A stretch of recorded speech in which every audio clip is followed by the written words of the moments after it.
پی C B نے حارث رؤف کا central contract ختم کر دیا۔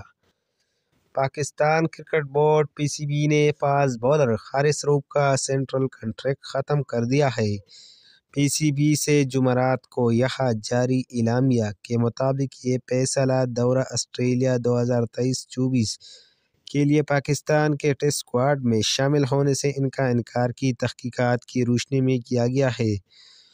پی سی بی کی ایک کمیٹی کی طرف سے مکمل سماعت کے عمل کے بعد اور معاملے میں شامل تمام اسٹیک ہولڈرز کے خیالات کو مد نظر رکھتے ہوئے حارث رؤف کا سینٹرل کنٹریکٹ 1 دسمبر 2023 سے ختم کر دیا گیا ہے اور انہیں 30 جون 2024 تک کسی بھی غیر ملکی لیگ میں حصہ لینے کے لیے این او سی جاری نہیں کیا جائے گا۔ پی سی بی انتظامیہ نے 30 جنوری 2024 کو انصاف کے اصولوں کے مطابق حارث رؤف کو سماعت کا موقع فراہم کیا تھا، تاہم ان کا جواب غیر تسلی بخش پایا گیا۔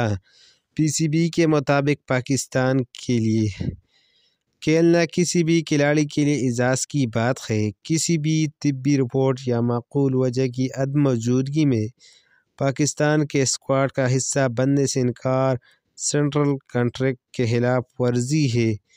اگر ویڈیو اچھی لگی تو ہمارا یوٹیوب چینل سبسکرائب کریں۔